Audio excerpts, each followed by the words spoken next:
मेरे अजीजों, मैं खुदा का खादिम और आपका भाई पास्टर वकाश अली डेविड एक मरतबा फिर आपकी खिदमत में। जैसा कि पैदाइश की किताब का जायज़ा जब मैंने आपके सामने पेश किया था तो मैंने आपसे प्रॉमिस किया था कि हम जल्द दूसरी वीडियो यानी कि खरूज की किताब के साथ हाजिर होंगे। तो थोड़ी देर हो गई, लेकिन ये कि फिर भी हाजिर हैं। और जैसे कि मैंने लास्ट वीडियो में भी अर्ज की थी कि ये तारुफ से थोड़ा बढ़कर है, एक जायजा है, एक ओवरव्यू है, ताकि बाइबल को समझने में आपको आसानी रहे और आप अमल कर सके और मुबारक ठहरे। खरूज की किताब जो है वो हमारा आज का मौजू है। खरूज की किताब बयान करती है कि गैर फानी खुदा और फानी इंसान कैसे मुलाकात कर सकते हैं। और ये दूसरी किताब है बाइबल की। अपने मतन के लिहाज से ये एक तवील किताब है, और अगर आप इसको समझेंगे तो बाइबल की बाकी जो बुक्स हैं उनको समझना नहायत आसान हो जाएगा। और इसीलिए आज हम कोशिश करेंगे कि हम इसको समझें। अबवाब के लिहाज से भी ये एक तवील किताब है, क्योंकि इसके 40 अबवाब हैं। इब्रानी जुबान में खरूज के माने हैं रवाना होना या बाहर निकलना, जो जाहिर करता है कि बनी इसराइल जो थे वो मिस्र से निकले थे, मिस्र से रवाना हुए थे।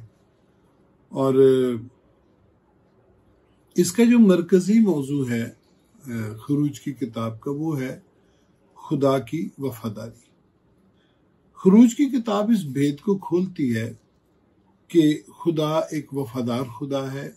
वो कादर मुतलिक है, ऑलमाइटी है, मुहीब है, कुदरत वाला है और अपने वादों को पूरा करने में सच्चा है। ये किताब हमें बताती है कि खुदा ने अपने लोगों से किए हुए वादों को कैसे पूरा किया।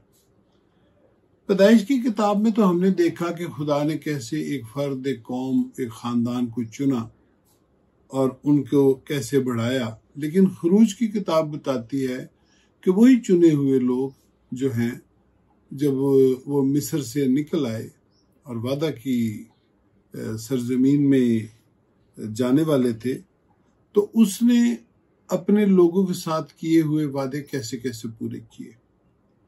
और ये किताब बताती है कि इब्राहिम का घराना, एक छोटा सा घराना, अब बढ़कर एक कौम बन चुका है। इसके अलावा ये उन पेशन गोइयों को भी आगे बढ़ाती है जो मुल्क कनान पर कब्जा करने के लिए मौजूद थी। और ये किताब खुदा के उन वादों को भी पूरा होते हुए दिखाती है जो उसने इब्राहिम, इसहाक और याकूब से किए थे। ये तो इसका मरकजी मौजू। लेकिन जो दीगर मज़ामीन हैं जो इसमें बयान हुए हैं, उनमें मूसा सबसे पहले आता है, क्योंकि वो इस किताब का मरकजी किरदार है। और इस किताब में मूसा जो है वो मसीह का मसील है, क्योंकि जिस तरह मूसा ने बनी इसराइल को मिस्र से रिहाई दिलाई, मिस्र की गुलामी से रिहाई दिलाई, उसी तरह खुदा यीशु मसीह ने बनी नौ इंसान को गुनाहों की गुलामी से निजात दिलाई।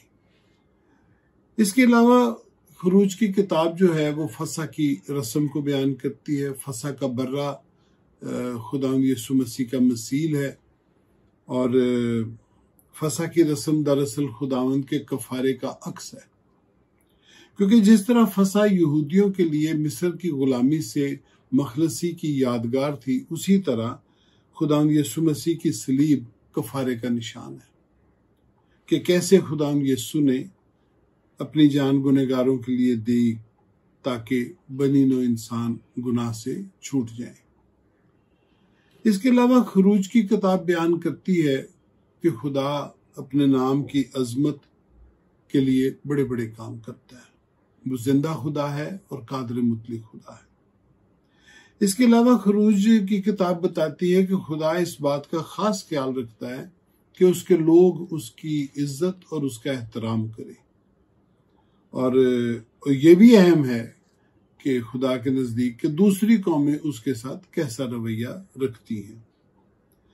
वैसे तो बुनियादी तौर पे पहली 5 किताबें शरीयत की कुतुब कहलाती हैं, लेकिन जो शरई कवानीन हैं बुनियादी तौर पे वो खरूज की किताब में बयान हुए जो खुदा ने मूसा को बियाबान में दी है।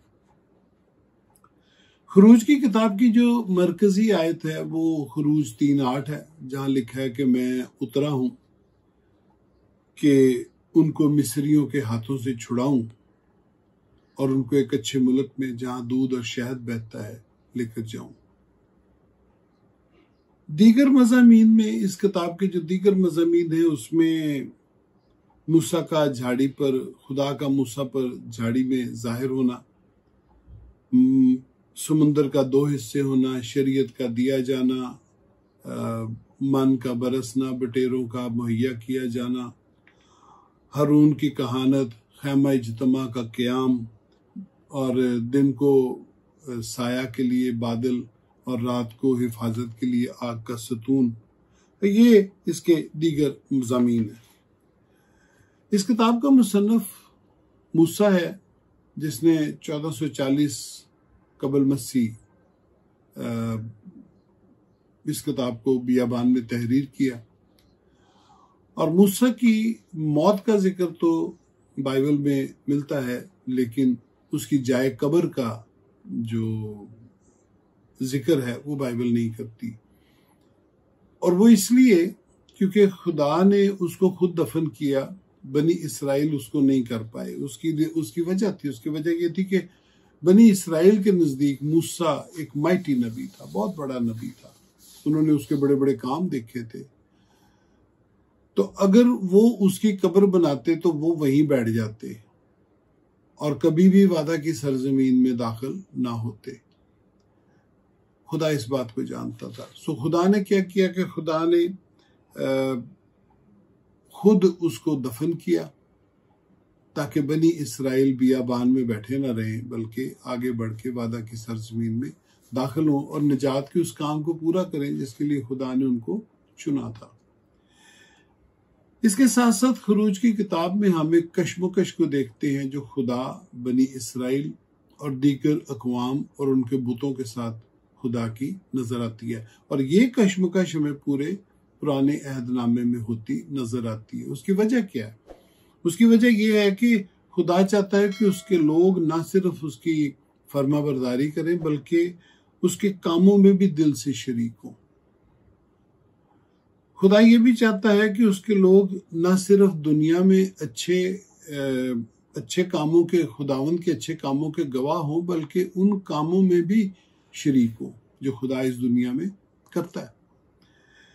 लेकिन बनी इसराइल जो थे वो बहुत जल्द खुदावंद से फिर गए। उन्होंने दूसरी कौमों और उनके बुतों की तालीम पर तवज्जो देनी शुरू की और फिर उनके बुतों की परस्तिश शुरू कर दी। इस तरह बनी इसराइल खुदा की तवक्कात पर पूरे नहीं उतरे और खुदा को नाराज किया उन्होंने।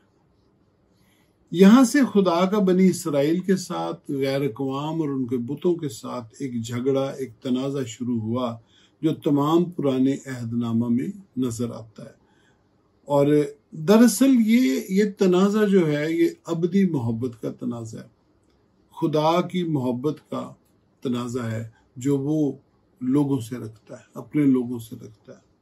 खुदा चाहता है कि तमाम बनी नौ इंसान गुनाह और बुत परस्ती से छूटकर सिर्फ उसकी परस्तिश करें ताकि निजात पाए। और यहां खास बात यह है कि खुदा सिर्फ बनी इसराइल को निजात देना नहीं चाहता, बल्कि वो चाहता है कि दूसरी कौमें भी बनी इसराइल की गवाही के सबब से खुदावंद के पास आए और निजात पाए। लेकिन बनी इसराइल ने बुत परस्ती शुरू कर दी और खुदा को गजबनाक किया। खरूज की किताब बेशक एक तवील किताब है, लेकिन इसकी अगर तकसीम की जाए तो बड़ी आसानी से ये 2 हिस्सों में तकसीम हो जाती है। इसका पहला हिस्सा जो है वो बयान हुआ है कि खुदा आसमान से उतरा ताकि अपने लोगों को मिस्र की गुलामी से छुड़ाए। और दूसरे हिस्से में बयान है कि खुदा ने अपने लोगों के साथ बियाबान में एक नया रिश्ता, एक नया ताल्लुक कायम किया। पहला हिस्सा जो है खुरूज का, वो बाब 1 से लेके बाब 19 तक है, और जिसमें बनी इसराइल का मिस्र से निकलना और बहरे कुलजम पार करके बियाबान में दाखिल होना है। और दूसरा हिस्सा बाब 20 से बाब 40 तक है, जिसमें शरीयत बयान हुई है। आइए हम इसके पहले हिस्से को देखते हैं। पैदाइश की किताब का इख्तिताम इस तरह से है कि मुल्क कनान और आसपास के मुल्कों में कहत पड़ गया। तब याकूब और उसके घराने ने मिस्र में आकर पनाह ली। पनाह उन्होंने क्या ली, बल्कि वो शाहाना तौर पर वहां रहाइश पजीर हुए, क्योंकि उनके आने से पहले यूसुफ मिस्र में था और वो वहां का हाकिम था और उसकी बड़ी इज्जत थी। उसकी दानाई के सबब से उसकी बड़ी इज्जत थी, और उसी की दानाई के सबब से न सिर्फ मिस्र बल्कि आसपास के जो दूसरे ममालिक थे वो भी कहत के बायस तबाह होने से बच गए थे। तो इस लिहाज से जो उसके बाप का घराना था वो वहां पर शाहाना तौर पर रहाइश पजीर हुए। किताब में लिखा है कि उन्होंने वहां जायदादें बनाई। खुरूज की किताब में यूसुफ मसीह का मसील है, क्योंकि वो रोटी देने वाला बना, वो जिंदगी देने वाला बना। इसी वजह से याकूब के घराने की मिस्र में बड़ी इज्जत हुई। लेकिन कुछ पुश्तों, कुछ नस्लों के गुजरने के बाद एक ऐसा फिरौन मिस्र में हाकिम हुआ जिसने मूसा के कामों की कदर नहीं की, इज्जत नहीं की जो उसने मिस्र के लिए किए थे, बल्कि उसने अपने लोगों से कहा कि ये इस्राएली हमारे मुल्क में नायत ज्यादा बढ़ गए हैं और हमारे लिए ये खतरे का बायस हो सकते हैं, सो हम इनको गुलाम बनाए। सो उन्होंने बनी इसराइल को गुलाम बनाया और उनकी तादाद के बढ़ने को रोकने के लिए उन्होंने उनके जो बच्चे थे, जो लड़के पैदा होते थे, उनको मारने का मंसूबा बनाया। लड़कियों को जिंदा छोड़ दिया जाए और लड़कों को मार दिया जाए। और ये एक बड़ा कत्लेआम था। उस कत्लेआम में एक बच्चा ऐसा भी था जो बच गया था, और ये मूसा था। हम सब इस कहानी से वाकिफ हैं कि किस तरह उसकी माँ ने उसको एक टोकरी में डाल के और फिर दरिया नील में बहा दिया, और किस तरह वो फिरौन की बेटी तक पहुंचा जो अपनी सहेलियों के साथ दरिया के किनारे गुस्ल के लिए आई थी। उसने उसको मूसा टोकरी में उस तक पहुंच गया, और फिर फिरौन की बेटी ने उसको अपना बेटा करके पाला। और जब मूसा बड़ा हुआ तो क्योंकि वो जानता था कि वो इब्रानी है, वो उसका तल्लक इसराइल से है, पला वो यहाँ है लेकिन उसका तल्लक उनसे है, तो उसने देखा कि मिस्री कौम जो है वो उसकी कौम पर जुल्म करती है, जिसे उसने अपने तौर पे रोकने की कोशिश की, और इस तरीके से उससे एक मिस्री मारा गया, कत्ल हो गया। और इसके बाद ऐसे हालात हुए कि मूसा को मिस्र से भागना पड़ा और मदियान में आके पनाह लेना पड़ी। और लेकिन 40 बरस बाद जब मूसा की उम्र 80 बरस थी, तब खुदा ने मूसा को मदियान से बुलाया कि वो बनी इसराइल को मिस्र की गुलामी से निकाले और उस गुलामी से निजात दिलाए। और खुदा ने मूसा से कहा कि वो मिस्र को जाए और फिरौन से कहे कि मेरे लोगों को जाने दे। और मूसा ने ऐसे ही किया। वो मुल्क मिस्र को गया और उसने फिरौन से कहा कि खुदावंद फरमाता है कि मेरे लोगों को जाने दे। लेकिन फिरौन ने ऐसा करने से इनकार किया। तब खुदा ने फिरौन को सजा देने का ऐलान इसलिए किया क्योंकि मिस्र के लोग फिरौन को अपना खुदा मानते थे। और दूसरे बुतों को भी मानते थे, लेकिन फिरौन को भी खुदा मानते थे। और इस सबब से खुदा ने ऐलान किया कि वो फिरौन और मिस्र के बुतों को सजा देगा। इसीलिए खुदा ने 10 आफतें मिस्र पर नाजिल की। खुदा बनी इसराइल को मुल्क मिस्र से निकालना चाहता था, जिन्हें फिरौन ने गुलाम बनाया हुआ था। खुदा ने बनी इसराइल के लिए अपनी मोहब्बत को जाहिर करने के लिए उसे अपना बेटा भी कहा। और यहां से फिर सीन बदल जाता है, क्योंकि खुदा ने कहा कि बनी इसराइल मेरा पिलौठा है। तो फिर उसने फिरौन को इसलिए भी सजा दी क्योंकि उसने खुदा के बेटे को गुलाम बनाया हुआ था। और खुदा ने फिरौन और मिस्र के देवताओं से जंग की ताकि वो अपने खानदान को वापस ला सके। 10 आफतों के नाजिल होने की भी यही वजह थी। इन आफात के नाजिल होने के बाद फिरौन ने बनी इसराइल को मिस्र से मुफ्त जाने की इजाजत दे दी। सो बनी इसराइल ने मौजज़ाना रिहाई पाई और वो बहरे कुलजम को पैदल पार करके बियाबान में आए, क्योंकि खुदा ने समुंदर को उनके सामने खोल दिया था। यहां पर एक चीज बड़ी खास है, जब मैं आपको बयान कर रहा हूं तो मुझे कई जगह एक बातें करते करते मेरे पॉज आ जाता है, क्योंकि मुझे खुदा की कुदरत नजर आती है, महसूस होती कि खुदा अपने लोगों से कैसी मोहब्बत करता है और अपने लोगों की खातिर वो क्या कुछ करने पर राजी होता है, और इसके बारे में हमें कितनी ज्यादा बातें करनी चाहिए। इसीलिए बीच में पॉजेज आ जाते हैं। सो खुदा ने समुद्र को खोल दिया ताकि उसके लोग वहां से गुजर सके। और कलाम में लिखा कि बनी इसराइल खुश्क जमीन से होकर पार उतरे। उसके बाद खुदा बनी इसराइल से मिलने उस बियाबान में कोहे सीना की चोटी पर उतरा और लोग पहाड़ से नीचे खड़े थे। और यहां पर जो खरूज की किताब का पहला हिस्सा है वो इख्तिताम पजीर होता है। और यहां पर गौर करने की बात यह है कि पहला हिस्से का इख्तिताम जो है वो 10 आफतों से हो रहा है, लेकिन दूसरे हिस्से का आगाज 10 अहकाम से शुरू होता है। आइए उसको देखते हैं। खुदा बियाबान में बनी इसराइल को लाया। और यहां भी एक खास सवाल ये है कि खुदा जब अपने लोगों को बरकतें देना चाहता है तो वो उनको तन्हाई में लाता है।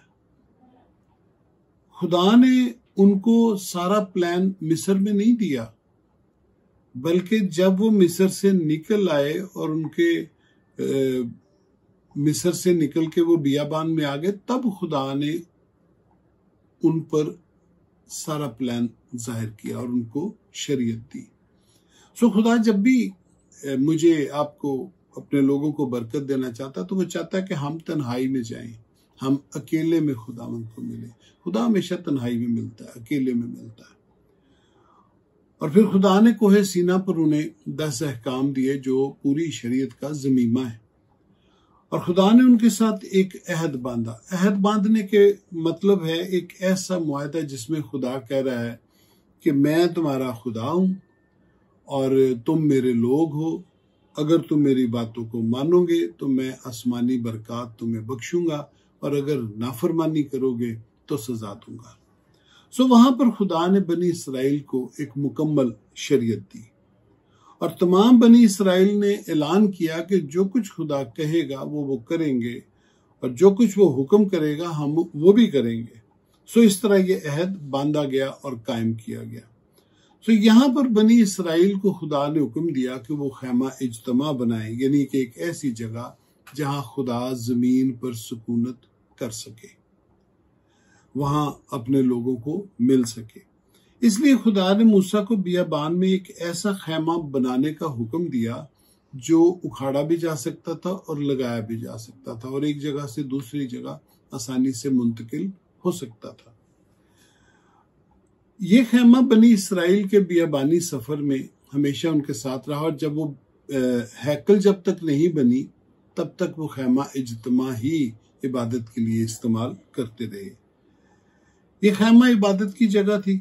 ये वो मुकाम था जहां अबदी खुदा और फानी इंसान मिल सकते थे।